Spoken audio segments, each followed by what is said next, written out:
Blog Talk Radio. Hello and welcome to Around the Nest, Jay-talking our way around the Toronto Blue Jays minor league organization. Over the course of this week's show, we'll go from AAA to AA to Single A, Advanced, and Class Single A, Lansing, Dunedin, New Hampshire, and Buffalo, talking about the latest in Toronto Blue Jays minor leaguers and what's going on with the affiliations at every single stop. We begin this week, as we've done each week of this season, with the voice of the AAA Buffalo Bisons, Ben Wagner. Ben, how are you? Doing great, Jesse. How are you? Doing very well.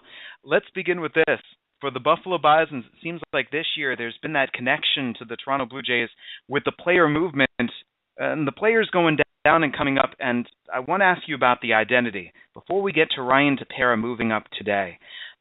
With Miguel Castro, with Daniel Norris, with players who started the season at the major league level and then come down to you, have you had a AAA team like this in the past? Well, I think every AAA team is like this, honestly. Maybe last year was a different kind of setup because so many young guys were ratcheting themselves quickly through the organization and then from A-ball all the way to the big leagues. But the dynamic of AAA is usually guys that are coming and going.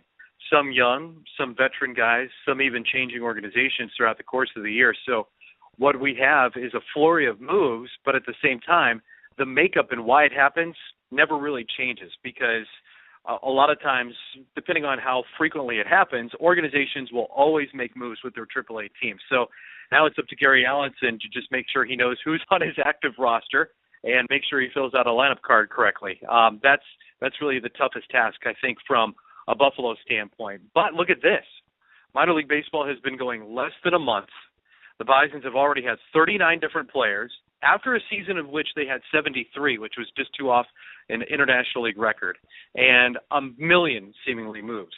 This current pace, especially in the last 7 days, where 7 different promotions have taken guys to the big leagues, is a little bit much to handle, though, overall.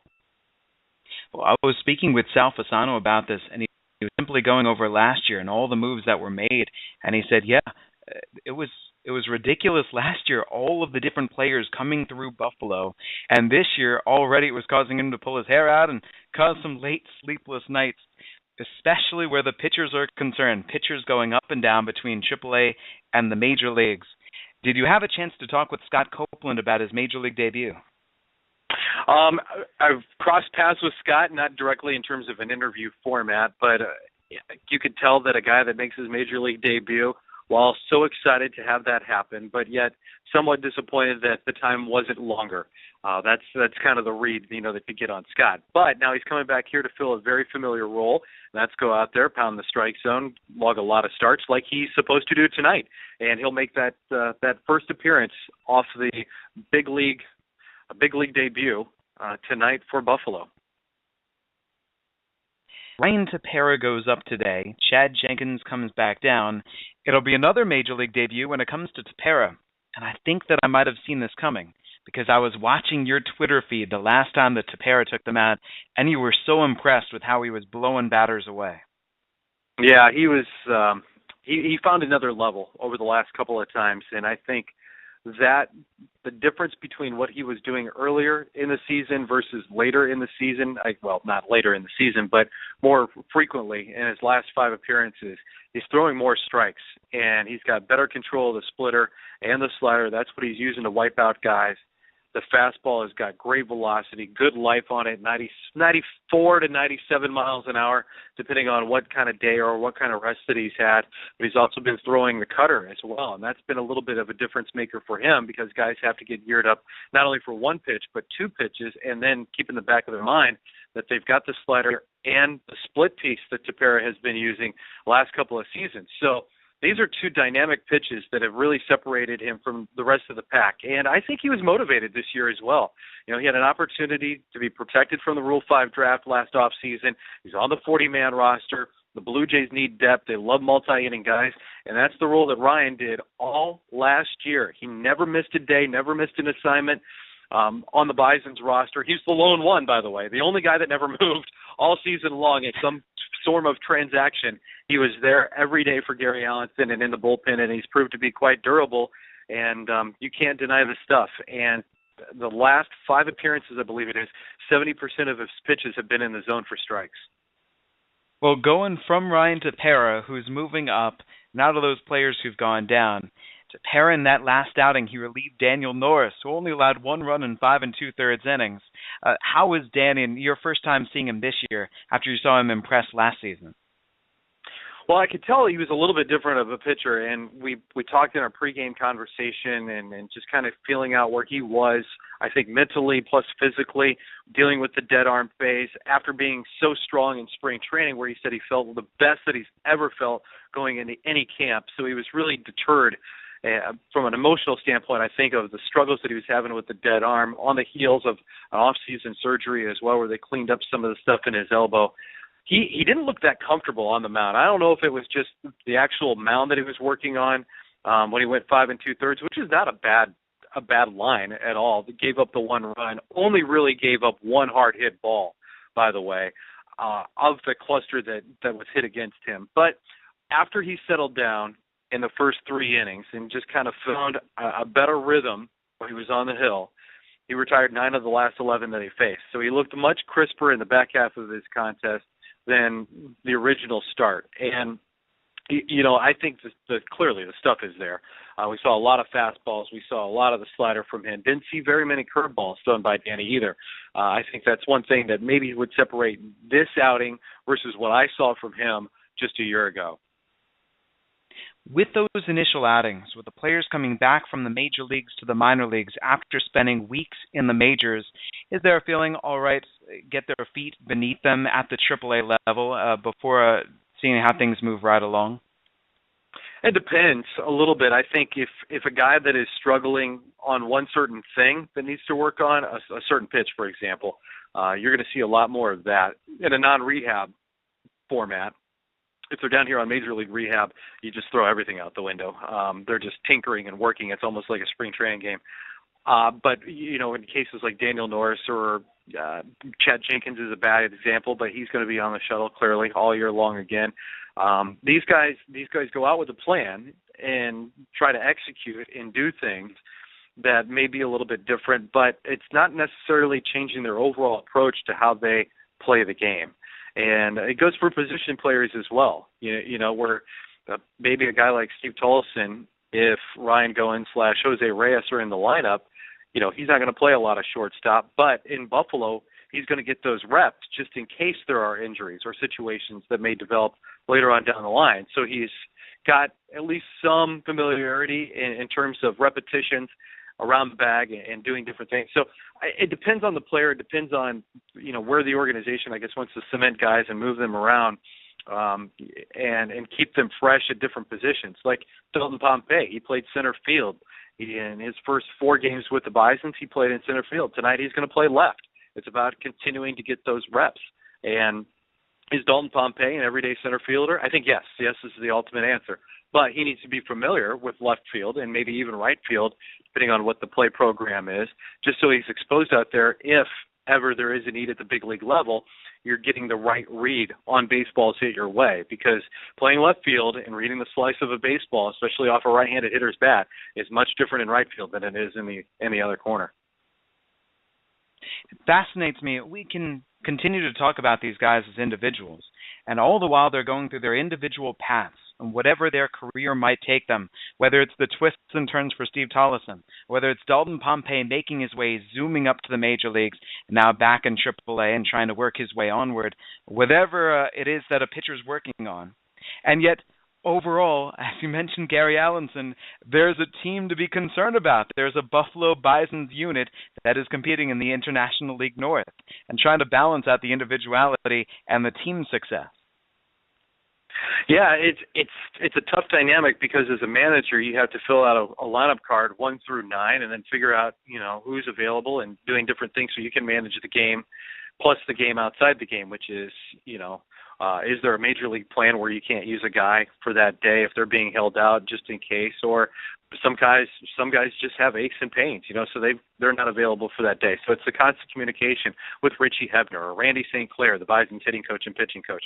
But Gary's then got to manage a game, and yeah, you're managing to win. You want that competitive peak. These guys are competing at a high level, and you're trying to manage so you can win a ball game as well. This, and taking you through the ebbs and flows of what Gary's going through, one day you've got Andy Wilkins, Chris Colabello, and Matt Haig, who are among all three of them in the top 10 in hitting from average, from RBI standpoint, and Colabello and Haig early on were hitting a couple of home runs apiece. Now Colabello's gone, and a trade with Andy Wilkins, and all of a sudden Matt Haig's the lone hot bat left in a lineup that has really struggled to score runs for the Buffalo Bisons recently. Over the last 43 innings, the Bisons have only scored runs in 3 of them, totaling 7 runs in nice individual at-bats, but over the course of that span, that's why the Bisons are struggling right now. So these are the things, that in a box score or from a fan standpoint you're looking at and you're thinking, oh, man, the Bisons had this great start to the season. Now they're not doing so hot. And Gary Allison's, of course, saying, yeah, well, look what happened to my team, behind the scenes. So if you're not involved in it every day and keeping up like a manager has to do, you have an immediate reactionary effect when the fans, just look at box scores or read the first headline and say, Bison's dropped their 6 out of the last 7th game. Let me offer you a different perspective, too. The idea that a player's in AAA trying to make the major leagues, and how many guys have made from Buffalo to the majors this year, whether it is Chris Colabello or Ezequiel Carrera, those guys who have seen that excelling has caused the promotion. It would seem to me that builds that incentive, that builds that positive carrot right in there for them to reach for. Oh, absolutely. It's dangling in front of a lot of faces right now. And knowing that success from a AAA standpoint will lead to a promotion to the big leagues, and knowing now in just 3 years of our agreement from Buffalo to Toronto how much motion there has been with these two organizations, it's definitely a motivator for guys, young and younger in their careers. So the free agent signees or guys that are claimed off the waiver wire, go beyond Ryan Tepera. You look at Bo Schultz, somebody that's coming out of the bullpen, more of a one-inning guy. He's got a closer's role right now with Buffalo, throws 97 miles an hour. But a guy like Preston Gilman, who's been at the big league level, he's closed over 100 and logged 100 saves in his minor league career, but now he's a multi-inning guy, and he's inducing contact, he's getting outs, he's not being hit that hard whatsoever. These are guys, that are using that, and they're looking at the big picture. They see the opportunity within the organization. That's what's out there in front of them. They're doing more than just kind of testing the waters and dipping their toe, to test the temperature of an organization. They're actually going out there and trying to capitalize on being in this organization so they can get back to big league baseball. This is Ben Wagner, the voice of the AAA Buffalo Bisons. Ben, our question of the week arose because yesterday the Lansing Lugnuts batted a 5'8" J.D. Davis in the number 4 spot in the order. So I was wondering, was there any baseball archetype that you've seen over the course of the days and the seasons that, you've witnessed and that you've called that suddenly turned whatever it might be in baseball right on its head? Well, Wally Backman deployed a 6-man infield one time. That was pretty special to watch. When it comes to making up the lineup, sometimes there are rules with rehabbers. Sometimes there are stipulations, where you want a guy to just get more at bats. Nothing as extreme of, the smallest player being in the lineup, batting in the cleanup slot. That was a really good question. I've been pondering this now for hours since your introductory email went out this morning, because it's really racked my brain. Only, maybe Eddie Encarnacion not batting in the number 4 slot when he played in Buffalo on his rehab process, or that would maybe be the number 1 slot. Like, why isn't your bopper going in the 4 hole? In the first game he actually was, and he hit a grand slam. So. You see these things, these different wrinkles, but you also have to laugh it off because, if it's a major league lineup, you're probably not going to tinker that much with it.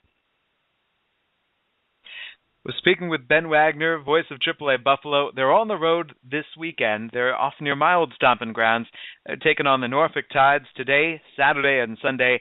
And then next week, right back on home to Coca-Cola Field, playing 7 games, 3 against the Durham Bulls, and then 4 against the Toledo Mud Hens for the weekend. Go to Bisons.com. Ben, any games from that homestand that you really want to single out? Yes, warm weather is arriving to Western New York, which is a big thumbs up for everybody. And also, last opportunity in this homestand for fans to take advantage of the Bison's concession stands in denominations of $20 or lower, taking advantage of Canadian money accepted at par. We know a big portion of our business is our friends driving down from the GTA or even around the Golden Horseshoe in southern Ontario, around the peninsula, visiting us at Coca-Cola Field. This is the last homestand right now that's planned. We will continue to accept Canadian currency at par at our concession stands if you pay with cash. So that's one big thing to throw out there. Also, the Friday Night Bash is coming back. We have the pregame happy hour beginning at 5 o'clock, first pitch then at 7 o'clock, and then we'll have fireworks after the game. And the biggest day in my household for the young furry one, Sammy, we have Dog Day coming up on Sunday, which is always going to be fun to put the pooches in the park, and good weather on the docket as well for all the homestand games coming up. Excellent. Ben Wagner on Twitter at BenWag247. Buffalo Bisons online, Bisons.com. Ben, thank you very much for your time. You're the best, Jesse. Thanks, man. From Ben Wagner in AAA down to AA, and Tom Gauthier with the New Hampshire Fisher Cats. Tom, how does this week find you? This week finds me great, Jesse. We're back home. It's a Friday night. We'll have a good crowd here tonight, but I think most importantly, the weather has actually been somewhat decent around here. We've had temps in the 70s and 80s all week long, and it's been nice to actually be able to wear shorts and T-shirts and not garner those "you're an absolute nutcase" looks when you actually do it. So it's been a good week for that. Let me ask you, with New Hampshire, just over the course of the summer, are there humid days? Are there days in July and August where everyone just goes, "I'd rather be inside today"? There are a lot of days like that, and it drives me nuts because those are the people that'll be complaining at the forefront when it's 10 degrees out in January and it's windy and it's cold, and I hate the cold and I hate the wind, and then it comes to be 85 degrees and they're sweating bullets and saying they hate that as well. So I've always said that I will never complain about how warm it is, but when it's cold, I don't like that. But the heat, it can't get hot enough for me in New Hampshire. And we do get some days like that, but unfortunately not as many as our southern climates get. Let me ask you about specific players. Let me begin with one of my favorites. Seems to me that Jorge Flores has been doing just fine in New Hampshire and getting better and better. How's he been to your eyes? Yeah, it's amazing because he was a fun guy to watch last year, and he's still, in some aspects, he's an interesting guy to watch because it seems like every night. We had one game in particular where everything kind of came to a head, where he got picked off at one point. He lost the ball in a double. He slipped and fell on his stomach. I mean, and he basically ran himself into 3 outs on the bases. So he's been an adventure on the bases at times, but in the other side, he's a fun guy to watch defensively. He's fairly smooth in his actions defensively, and right now he's just hitting the ball like crazy. He had 9 or 10 hits over the course of the 5 games that he played in the road trip. His average is in the top 5 in the Eastern League now, and it's a guy that really just had an opportunity, and he's going to get to the point where Bobby Meacham, no matter who else is back here, is going to have a hard time taking his name out of the lineup, which is always what you want to do when you get that chance to play. With New Hampshire in general as a team, the home success continuing, the road struggles. Okay, 11-3 at home, 3-10 on the road. I think it'd be tough to find a team that there's more drastic of a split than that. Yeah, I remember the Red Sox teams of years past had done that type of thing. And when I was in Bowling Green, I want to say 2010, we did the opposite of that. We were great on the road, but couldn't win a game at home. But it's been nice to see this team win at home. They haven't really done that since I've been here. It's been right around a 500 record at best at home. And it's win 2, lose 3, win 3, lose 2, and that's been kind of the trend here. And so we've won all 4 series at home, including a couple of 4-game series, which is not easy to do when you have to take 3 out of 4 to win a series. So it's been fun to be at home and to see this. And as the weather warms, hopefully the bats stay warm. They're pounding the ball here, hitting almost 300 at home, averaging about 5 runs a game in this ballpark. they've taken that to their advantage in the cold weather. So I imagine when the weather gets warm and these guys get really into the flow of the season, then we're really going to put up some good offensive numbers at home, which is kind of what you want to do. I mean, you have all the promotions and stuff, but nobody wants to go watch a team, no matter how many promotions you have, that loses 8 out of 9 at home. So if we're winning games and we still have the promotions and got some new things going on, it should make for a very good summer. Well, one guy I've noticed who has been heating up on the road and enjoying a very good road trip has been the second baseman, Jon Berti. That started off cold this year. The left fielder, Jesse. He's a left fielder. Left fielder. Left fielder and center fielder this week. So he began the season playing second base and third base with a couple of games in center field against New Britain. And yes, he's in the outfield now. How's he taking to it? I actually haven't seen him play extensively in center field. He's going to make his first start in left field tonight. He actually played 8 games in center, and I must have seen one of them. I just can't remember it. What he's done out there, but he's looked fine. I think he has maybe one error in the outfield this season on a ball that he tried to charge and probably got a little bit of a happy feet and was trying to throw it before he scooped it up and fired it into the infield. But he's fine. I had a conversation about this with somebody earlier today. To a certain extent, yes, learning a new position can be difficult when you learn the intricacies and, when there are guys in second and third and a fly ball, where you throw it so that only one guy advances and those types of things. But when it comes down to it, these guys are athletes and they've probably played a lot of positions in their lifetime anyway. So being able to get the physical parts of the job down should be relatively easy to them. It's just those intricacies that the finer details that they have to kind of learn as they go along. Now, as for Jon Berti, you mentioned, he's been hitting the ball, which is good because he was pretty abysmal there for a while. He's still not hitting with men on base, but he ended up having 11 hits on the road trip. He was 5 for 13 in the series against Reading. He had 6 hits against Binghamton. He finished the road trip with 6 doubles, so he's starting to come around there. For a while, he looked a little bit lost, but as the calendars turned to May, his bat is really heated up now. Fun to see, especially because Dwight Smith Jr., all the talk about him in the off-season and spring training, Dwight's going to have to move to second base. No, he's your regular left fielder. Jon Berti goes to the outfield. Looks like Shane Opitz has been playing second. And Christian Lopes as well, moving up from Dunedin. So a couple of new guys to add to the order with Lopes and Ezequiel Carrera. Yeah, and unfortunately, the one downside to all of that is that you're still only working with 2 outfielders on the roster. So we have 8 infielders, and I've never seen an 8 infield roster, in any level. And that included, for a while there, we had Ryan Schimpf listed as an outfielder. So even then, we still only had 7 or 8 infielders and only 2 outfielders. But it just creates opportunities for these guys. If you do come up here as an infielder and you're a guy like Lopes or you're a guy like Barrero, the opportunities are probably going to be a little slim because we know that Jake Fox is playing every day. Casey Hobson's going to play every day because those really are your primary sources of power, the only guys that you have on the team that you look at and say, he can take me deep on any pitch. Everybody else is more of a line drive doubles type of hitter. So for those guys that are, really crowded on that infield, when they get a chance to go, and you've seen it really no better example than Jorge Flores, he's had that opportunity, and he's really taken it by the collar and run with it because it's a crowded infield right now, so to get on that infield, you're either going to play the outfield like Jon Berti is doing, or you have to excel, and that's what Jorge Flores has been fortunate to do. Time in Lansing, we've got 6 outfielders on the roster.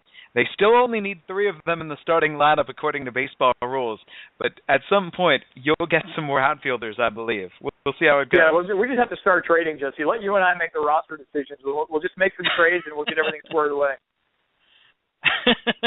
Minor league fantasy baseball. All right, other guys I want to ask you about. Thiago da Silva, just being from Brazil, he appeared in games May the 3rd, May the 4th, and speaking with Marshall Kelner, said that he was a fascinating guy to watch. And he was pitching on the road, but enjoying seeing baseball players coming from all other places of the world. Not only that, Jesse, but he's a fun story to have because he's a guy that has never played affiliated ball before. He's never played in the U.S. before. He played some Mexican League ball the last winter and a half, I think it was, the last 2 winters he's played in Venezuela. But he spent 7 years in Italy playing for San Marino in the Italian Baseball League.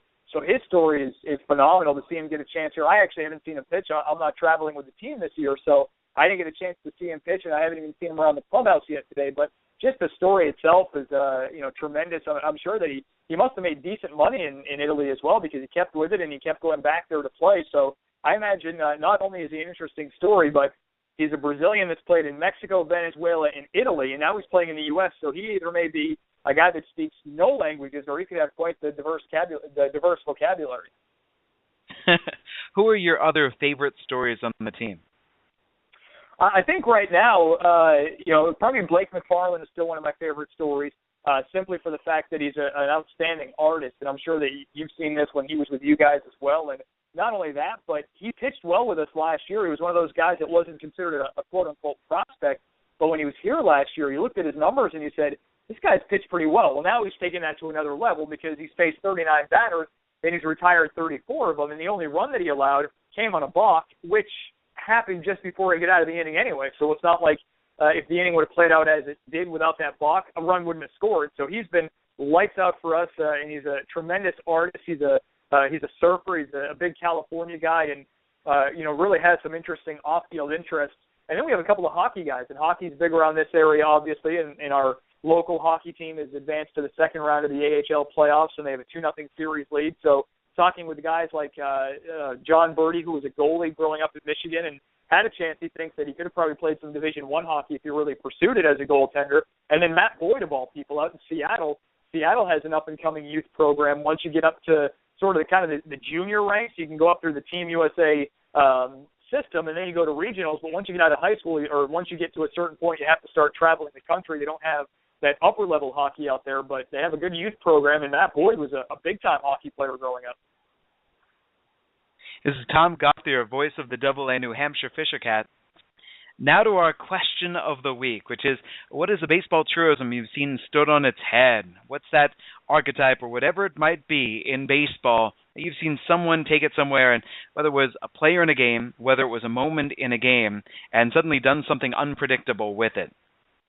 I think, it's happened in Bowling Green a few times when I was down there with the Rays affiliate for a 3-year period, and we had seen it a couple of times where they would bring in, if you had a guy that was a righty and they brought in a left-handed hitter to face that right-hander, they would leave that righty in because they looked at the numbers and they said, you know what, this guy's better against lefties than he is against righties. We don't need to go get a lefty that can't get lefties out. Let's leave the right-hander in there. So I've seen that a few times where you'll have guys that maybe it's a right-hander with a good changeup, or it's a lefty that has a good changeup or has a cutter that goes in on right-handers, but you'll want that lefty-righty matchup, whether it's hitting and pitching or pitching and hitting. You'll want that matchup, even though the other team thinks that they've bested you by bringing on, the hitter that takes advantage of the opposite hand. So I've enjoyed seeing that because they have all these statistics and they have all these numbers and all these analytics, but so many times you'll see guys go to the bullpen or go to the bench to bring on a lefty to face a righty or vice versa. When you look at the numbers, you say,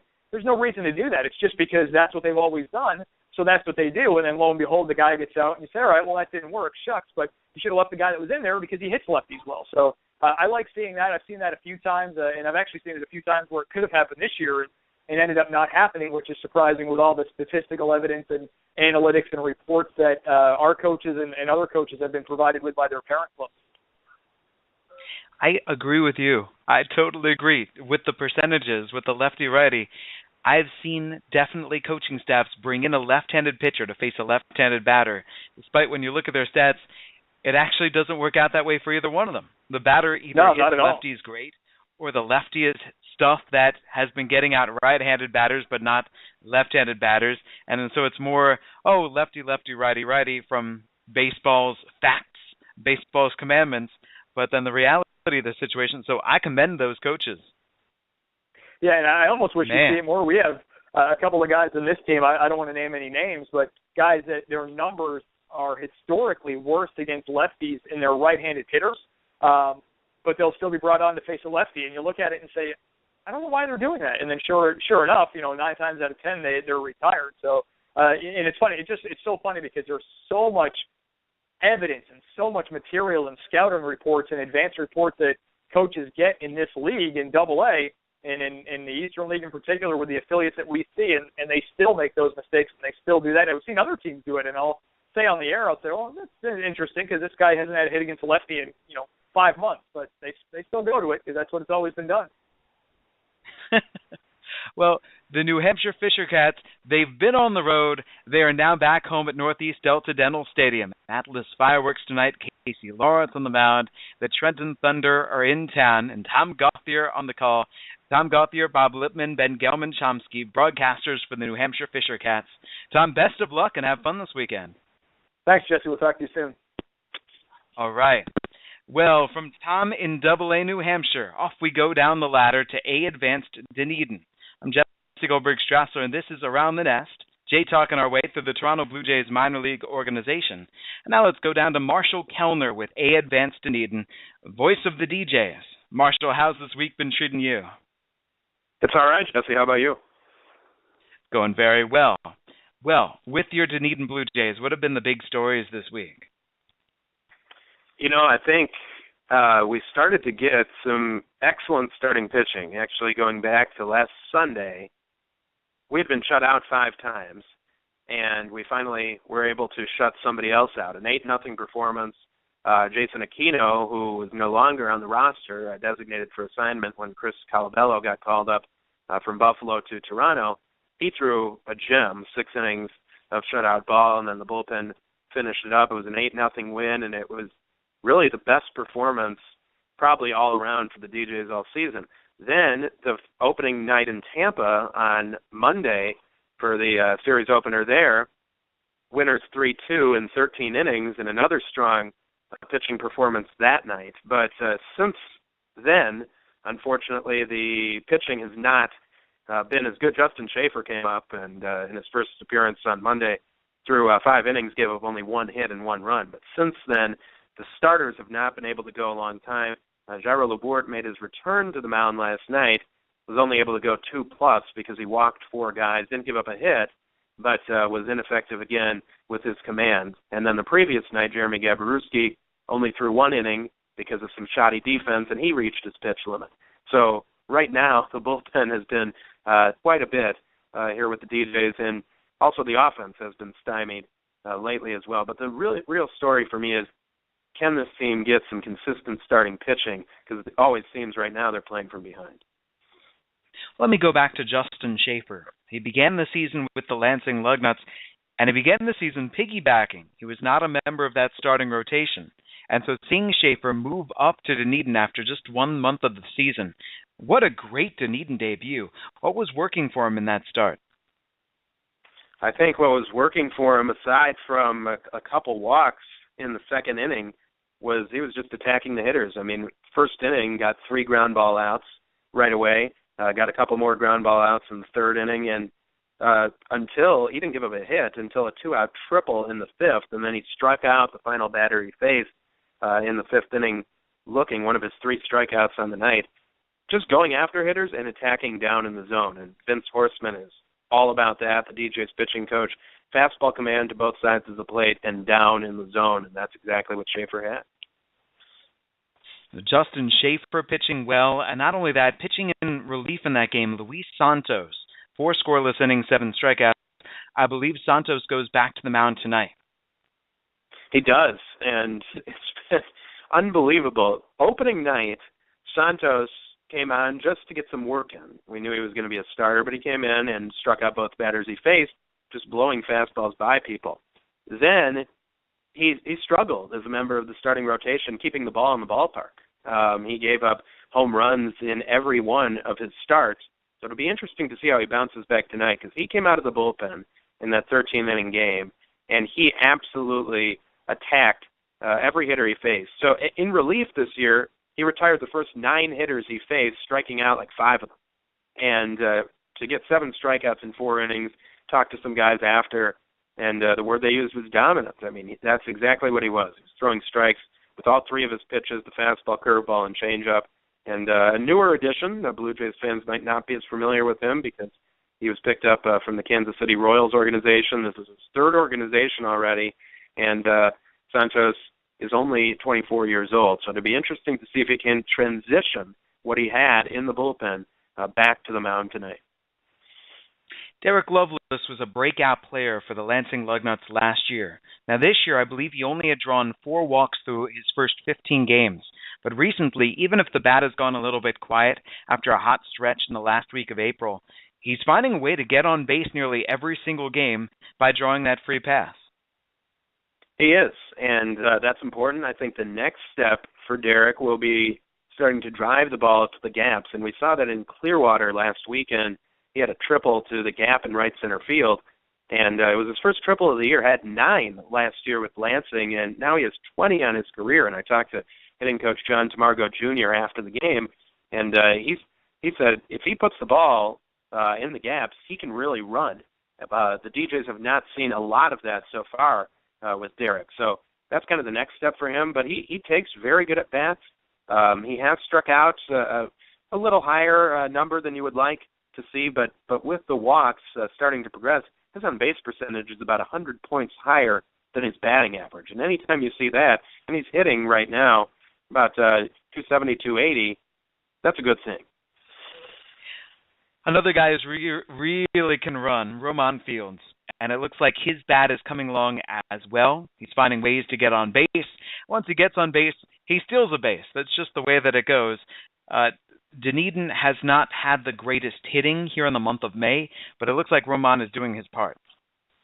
And you're right, and he absolutely changes the game. He has game-changing speed once he gets on, and it completely changes the dimension of the Blue Jays offense. He had an 8-game hitting streak snapped recently, the highest for a DJ this season, and those 2 games when he really wasn't on base much, this offense looked much less dangerous. But when he's out there, the DJs have kind of been over-reliant on the home run. They're 8-0 when they hit a home run, and 3-15 or 4-15 when they do not hit a home run. So the big thing is for when Fields gets on is he can kind of help manufacture runs on his own.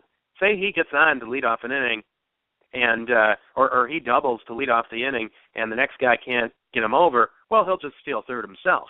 We saw in Tampa in the series opener there, singled, stole second, stole third. So he can kind of do the job if others aren't able to. It's pretty amazing, his speed. This is Marshall Kelner, the voice of the Dunedin Blue Jays.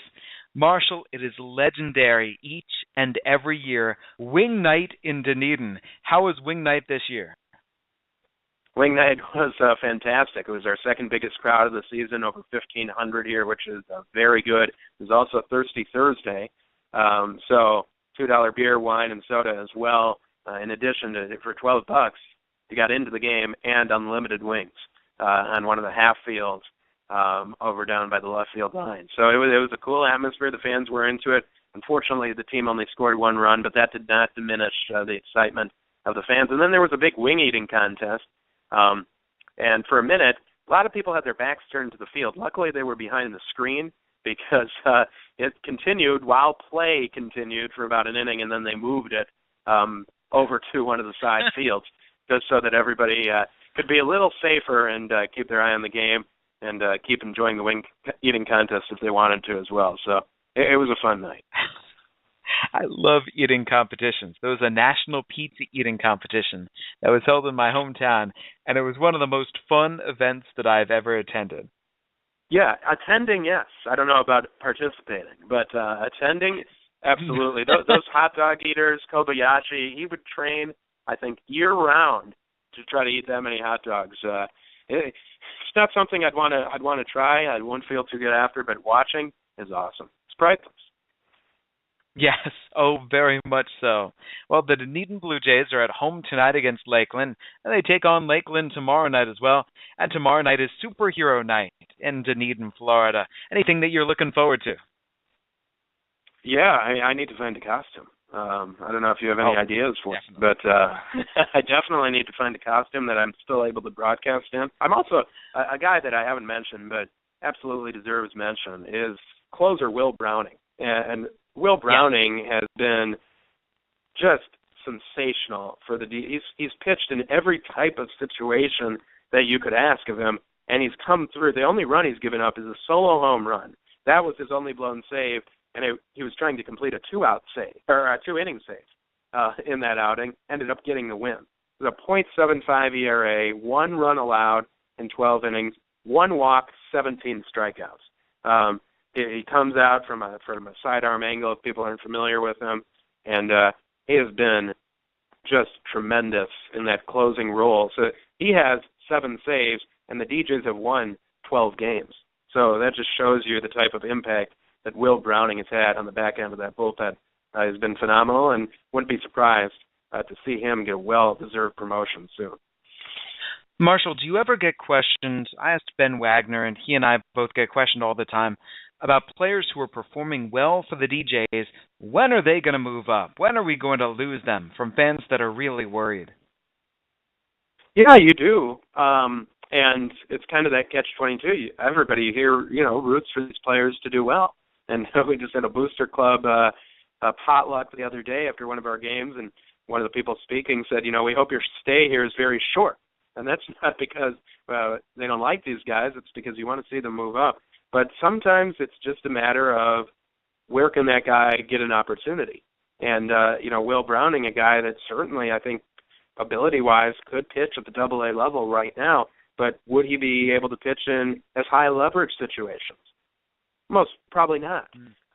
So it's not always, and then sometimes you see players, we haven't had this year, but sometimes you see players released when they're putting up very good numbers and fans wonder why. And it just may be that player, is not in the organization's future plans, because really the object is to develop big leaguers here.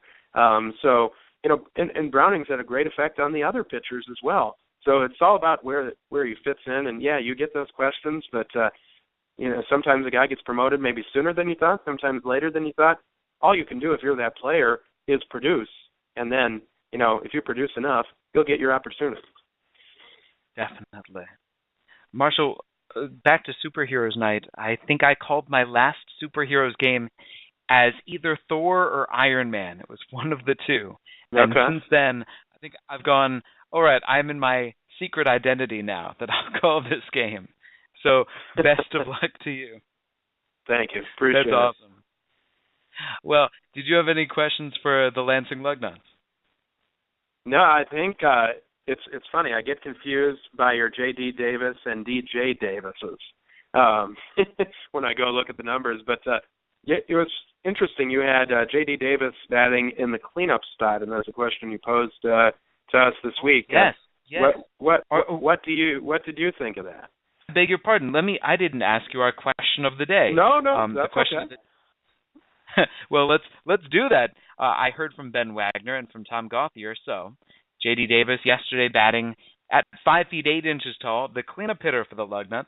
Well, bat there again, cleanup here today. So, when was a time that you have seen something in baseball, a truism, something not to be messed with, maybe a baseball sacred cow, suddenly get turned around on its head? Well, actually, we've shifted up the batting order quite a bit this season. Jason Leblebigian last night was in the 3-hole. He's not a guy who's hit for a ton of power or high average throughout his career, but Omar MiLB is trying everything right now to shift up the lineup a little bit. But I think one thing I saw just that pops to my mind this year is new manager Paul Molitor for the Minnesota Twins used. It was a tie game in the 8th inning. They were on the road at Kansas City, and there were 2 outs and a man on third, and Glenn Perkins is their closer. He's a lefty, and he brought him in to face the left-handed hitting Mike Moustakas on the road in a tie game in the 8th inning. And that is not something that I think you would have seen their past manager, Ron Gardenhire, try, and it actually ended up not working out. But I think it was a very innovative move because the game was on the line right then and there. Moustakas gets the base hit. Kansas City ends up winning. They get 3 more outs from their closer, Greg Holland, and beat the Twins. But it was an innovative move because sometimes the game is on the line in the 8th inning. The higher leverage situation might be with men on base in the 8th or even the 7th rather than the 9th with a clean inning. And you always want to use your closer in a closing situation. You wouldn't do that every game because you would burn your closer out, but it was a division game. Minnesota struggled the last 4 years, and you kind of wanted to send a message to Kansas City that, hey, we're going to be competitive this year. And so I thought it was very interesting by Paul Molitor. And I'm all for, innovative messing with the lineup per se. We heard a lot of people around Minnesota call for Joe Mauer to bat leadoff, something that you would never have seen 3-4 years ago. So I'm wary of sabermetrics playing too big a role. I think the eye test still plays number one, but I think there are some things that you can do some smart moves that just make sense when the game might be on the line in the eighth. Bring in your closer once in a while, and it would be too bad to lose a game and not use your best pitcher. That would be my logic there. So that was interesting. I remember once hearing from a coach. He said, when you disagree with my decisions, don't disagree based solely upon the result. Come up with disagreements based upon my reasoning for the move, but you can't simply say, because it didn't work, it was the wrong move. Yeah, and unfortunately, that's what fans exactly are going to say. If the move works, if the move had worked with Perkins in that situation in Kansas City, Paul Molitor's a genius. If not, well, he's the rookie first-year manager who's still learning, and making mistakes. So very, very interesting. If it works, you're always going to be a genius. But those elite managers, it does work more often than not, and that's why they're there for a long time in their position. Well, it worked yesterday with J.D. Davis, a walk, a single, and in his first at-bat, a two-run triple. He's very, very different than D.J. Davis. D.J. bats from the left side and has a lot of power. He homered this early this week. DJ hit a ball entirely out of Cooley Law School Stadium. J.D. Davis, 5'8", and built for speed. Now, he can hit it. He can hit it with some pop, but he's generally better off lining it to the gap and letting his speed go to work. He told me in a pregame interview yesterday that his best moment defensively came last year playing in Vancouver when he got 3 separate standing ovations on defense in one half inning. As in, he made a play, standing ovation, made a play, standing ovation, made a play, standing ovation as he ran back to the dugout. That's outstanding. You're not going to see that happen too much. Chase DeYoung, a guy who's pitched very well for you guys. How's he been this past week? I think that Chase needs to sharpen things up a little bit. That in his last outing, he would tell you his fastball got up, curveball wasn't as sharp. So it wasn't his best outing, but what really encouraged me was the fact that he went 5 innings. Now, sometimes you don't have your good stuff. Chase didn't. The outings this year where he's had his good stuff, he struck out a ton, like the 9 strikeouts he put forth on opening day. When a guy doesn't have his good stuff, how many innings is he going to leave the team's bullpen to try to figure out for him? And he didn't. 5 innings, let the bullpen take care of the final 4, so he worked his way on through it. And I'll be interested to see the next time he goes to the mound how sharp he'll be. It would seem to me, Marshall, that if Chase DeYoung keeps on sharpening things up, that as the year goes along, he's a candidate to go to Dunedin at some point. Yeah, very interesting. Sean Reed Foley, a guy that is very high on several prospect lists. See that his good numbers, looks like he's struggled a little bit with the command, but the strikeout numbers certainly there. I was looking it up because the command is true. Sean Reed Foley leads the Lansing Lugnuts pitchers this year in giving out walks. Now, that said, okay, so Reed Foley this season has walked 15 batters. Next highest on the team has walked 8. 15 walks in 14 1/3 innings, but 12 of those walks have been to left-handed batters, 3 of them to right-handed batters, and he's faced many, many more right-handed batters. So he's eating up righties, just eating them up. Lefties get up there, maybe it throws something off.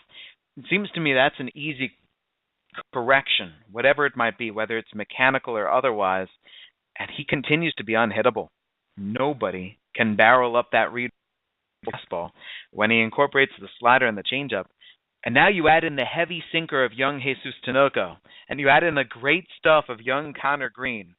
There is a group of young pitchers here in the Lansing Lugnuts starting rotation that they all have big league aspirations, golden to watch. Nice. Ryan McBroom, a guy we haven't talked about yet, wanted to touch on before we have to go.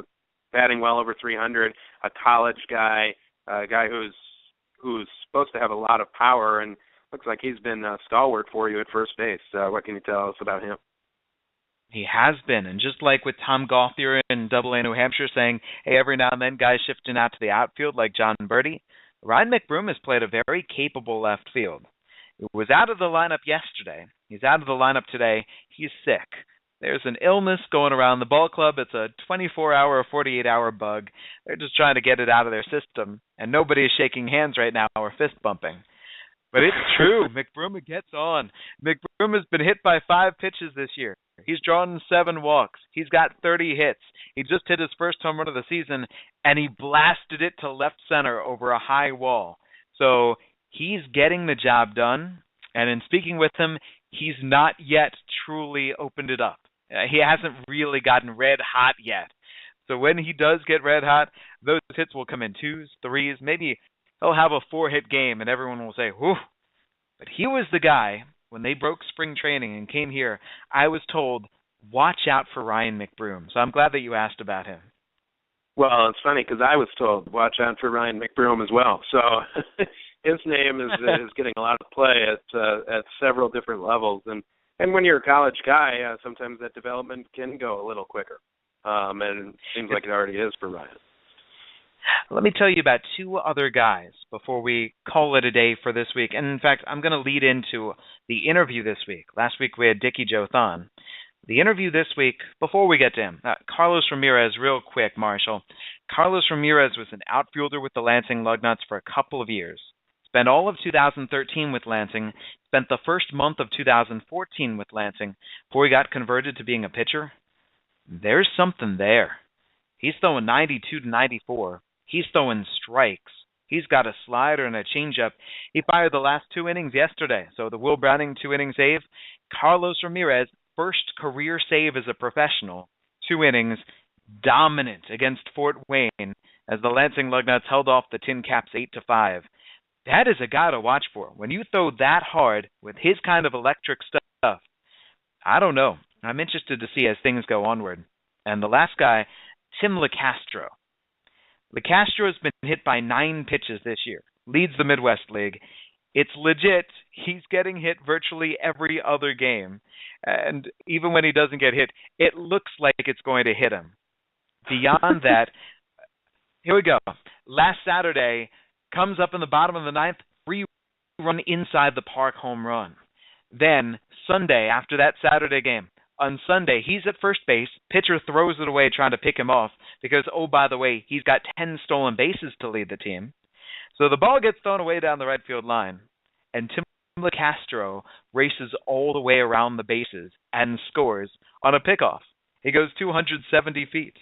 Then on Monday, the Lansing Lugnuts look like they're about to blow a game against the West Michigan Whitecaps. Their lead, which was once 7-2, is now 7-6. There's a ground ball up the middle, 1 out, 2 on, ticketed for center. It's going to score the game-tying run. Tim LeCastro dives to his right and dives back toward the center of the diamond, backward center field, and he somehow grabs it.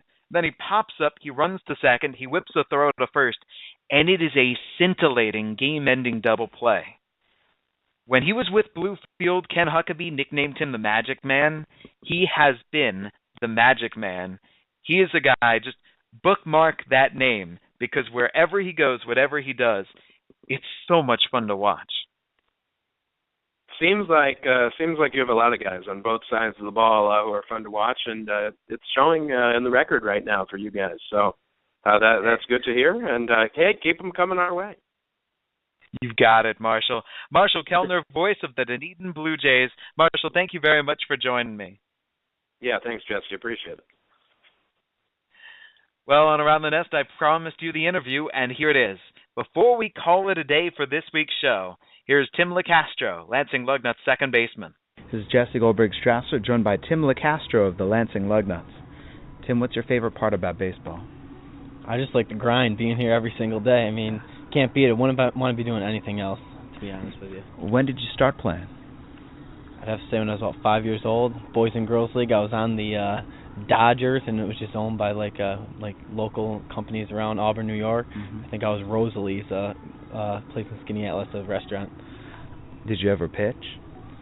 I did in Little League, and I had like the Hideo Nomo motion where I would like turn my back to the pitcher because I didn't throw that hard, so I try to just trick the hitters by that. How did you end up at Ithaca College?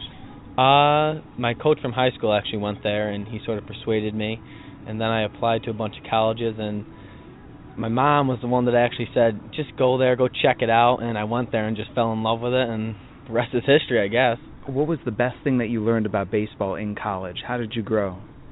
Well, I mean, the coaches there and my teammates, they became lifelong friends, and that's one of the things that you can't, like, teach or anything, but that's what I took away from that. It was just a great experience there. So I'm watching you guys get to the Division III World Series. What was that trip like all the way up to Appleton?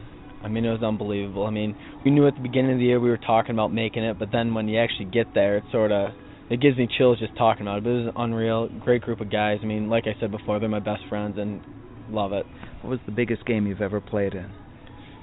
It would have to be the semifinals. It was double elimination. We played Southern Maine. We went into the 14th inning, and a kid actually hit a home run, 2-run home run, take the lead in the top of the 14th. He missed home plate, so they only got 1 run. Then in the bottom of the 14th, we had the bases loaded with 1 out, and we couldn't get the runs in. Who saw that he missed home plate? I think it was our fans, because there wasn't that many people there, and they yelled down to our third baseman, Colby G., who yelled to the umpire, and they called him out. It was unbelievable. Was that the craziest thing you've ever seen in a game?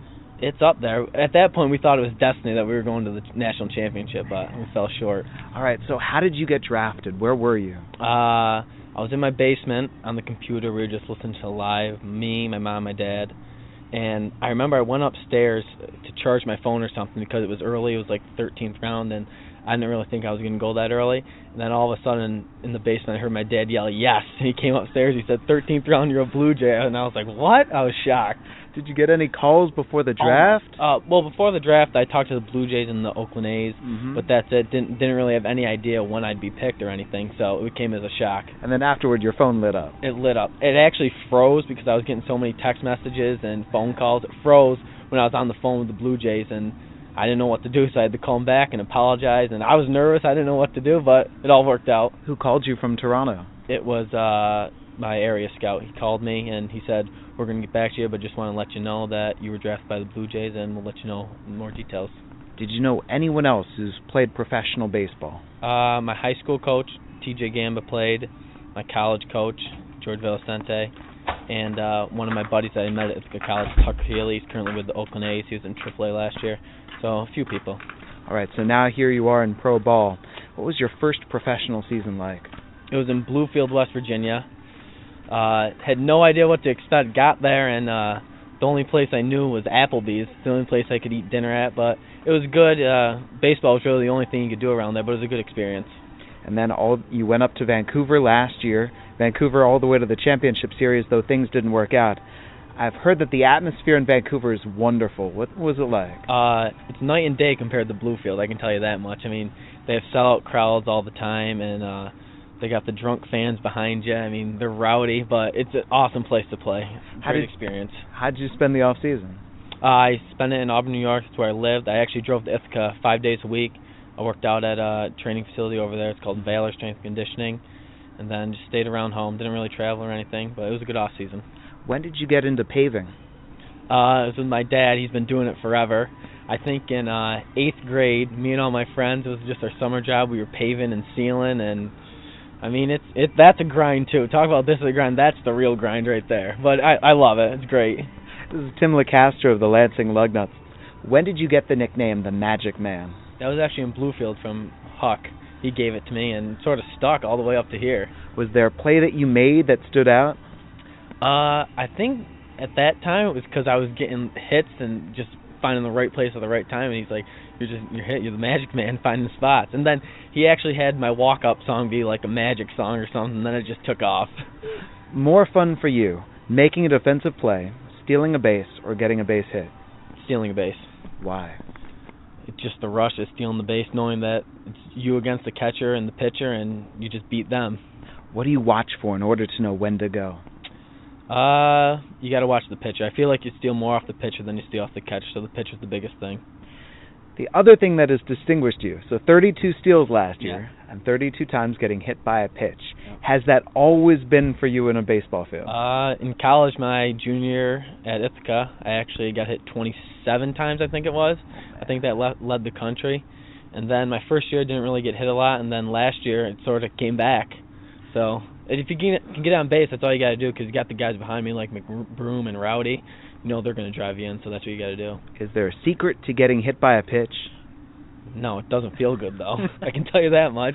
You got hit 3 times in a game this year. Last year you got hit 3 times in a game. Yeah. That must feel awful afterward. Yeah, I never used to wear an elbow guard or anything, and then my mom always listens to it on the radio. She would always listen, and she always texts me and says, "Where'd you get hit? Did it hurt?" So she actually bought me an elbow guard for this season, so I wear it once in a while. Sometimes I forget because I'm not used to it, but... All right, and finally, what's the next step for you? What do you want to improve next? Well, right now I'm just worried about winning right here, and we got the first half. Hopefully we can get the playoff berth out of the way and go from there. Sounds good. Tim, thank you very much. Tim Thank you, LeCastro. I'm interrupting myself. Tim LeCastro of the Lansing Lugnuts, second baseman, has been around the nest this week. Thank you very much for joining me. You can find us online. You can also use the hashtag Around the Nest. And big thanks to Bluebird Banter. For Ben Wagner, for Tom Gauthier, and for Marshall Kelner, I'm Jesse Goldberg-Strassler. Until next time, we'll just enjoy the baseball.